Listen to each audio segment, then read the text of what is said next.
ஏன் தாராளமாக சொல்லலாமே. இறைவா, உமக்கு வணக்கம். நீ நீங்கள் எனக்கு செய்த அனைத்து நன்மைகளுக்காகவும் நன்றி.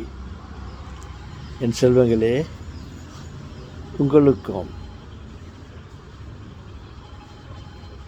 வணக்கம். நீங்கள் எனக்கு செய்த சப்ஸ்கிரைபுக்கு மிகவும் நன்றி. ஓகே செல்வங்களே, நான் ஒன்றை உங்களிடம் பகிர்ந்து கொள்ள விரும்புகிறேன். என்னவென்றால், நாம் தூங்கி எழுந்த உடனே கடவுளை நினைக்க வேண்டும். எதிரில் அவருடைய படம் இருந்தால் அவரை பார்த்து வணங்க அது நல்லது. இல்லை என்றால் இறைவன் எல்லா இடத்திலும் இருக்கிறான். நாம் இழுத்து கொண்ட உடனே, இறைவா, இந்த இரவு நாள் இந்த சமயம் வரையில் என்னை மேன்மையாக வைத்து கொண்டிருந்தீரே, நன்றி. இப்பொழுதிலிருந்து என் வாழ்நாள் முழுவதும் என்னை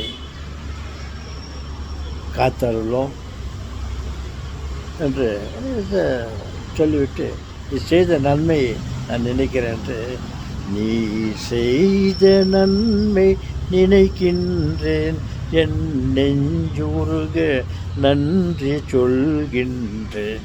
இறைவா, இறைவா, இறைவா, இறைவா,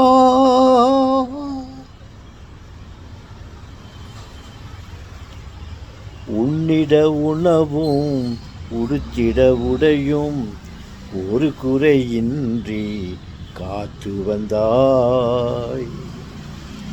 ஒரு அண்ணலை போலவே இன்னல்கள் இன்றி சேமமாயம்மை காத்து வந்தாய். சேமமாயம்மை காத்து வந்தாய். அப்படி என்ற ஒரு நன்றி செலுத்திவிட்டு, அவரை போற்றிவிட்டு, நாம் என்ன செய்ய வேண்டும் என்றால், அந்த நாள், இந்த நாள் கொடுத்த, இந்த நாளை கொடுத்த இறைவனுக்கு நன்றி செலுத்திவிட்டு, இந்த நாளை நாம் பயனுள்ள நாளாக பயன்படுத்த வேண்டும். அதிகமாக நாம் ஒன்றும் செய்துவிட வேண்டாம். செய்யலாம்,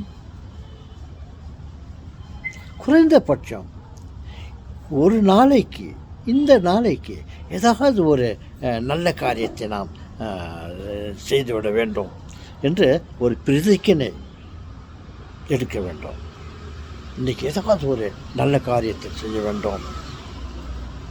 யாருக்காவது நமது அன்பை செலுத்த வேண்டும். ஒருவர் நாம் புன்முறுவல் பண்ணி அவரை மனம் குளிர வைக்க வேண்டும். அல்லது யாருக்காவது ஏதாவது ஒரு உதவி தேவை இருந்தால் நாமவே சென்று அவருக்கு உதவி செய்ய முயல வேண்டும்.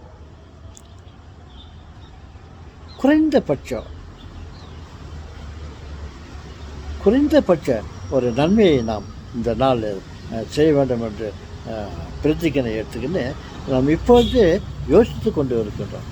யாருக்கு என்ன செய்யலாம்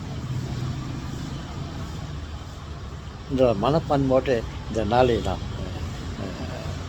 கழிக்கலாம்.